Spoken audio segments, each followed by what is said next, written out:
که تاسو هم فوټو ایډیټینګ کوئ دا ویډیو ستاسو د کار ده. که ستاسو سره یو تصویر یو په هغې کې څه داسې څه راغلی چې هغه ستاسو نه وي، یو انسان دی یا بل یو څه شیز دی او تاسو وایئ چې دا په دې تصویر کې نه وی، نو ښه به وه تصویر به ډېر مزیدار راغلی. نو بالکل تاسو یې په اسانه باندې لرې کولی شئ.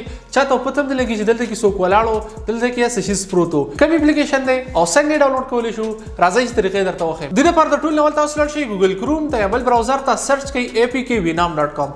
تاسو پر سکرین باندې ښکاري فرست نمبر کوم ویب سایټ تاسو راوړئ، دا تاسو اوپن لاندې معمولی سکرول کوئ، تاسو دا پوسټ راوړئ. که فرست پیج کې تاسو دا پوسټ شو نشي، دلته کې را سرچ بار دلته کې تاسو سرچ کړئ ریموو، تاسو بیا دا پوسټ راوړئ، دا تاسو اوپن کړئ، لاندې ډاونلوډ بٹن ته پاغه باندې کلیک کړئ، دا اپلیکیشن تاسو ډاونلوډ کړئ. کله تاسو اپلیکیشن ډاونلوډ کړئ اوپن کړئ، تاسو په دې انټرفیس شو شي، دلته کې لیکل ریموو ابجیکټ، تاسو په دې باندې کلیک کړئ. تاسو د خپل ګیلری نه د تصویر راوخلئ، په دلته لیکل AI ریموو، تاسو په دې باندې کلیک کړئ. زه په پکچر کې دا چپل لري کوم، په دې باندې ما غوته راوکاګله، اوس زه په ریموو باندې کلیک کوم. نو تاسو کته چې په پکچر کې کوم چپلو هغه تل لري شولا. په دې طریقه تاسو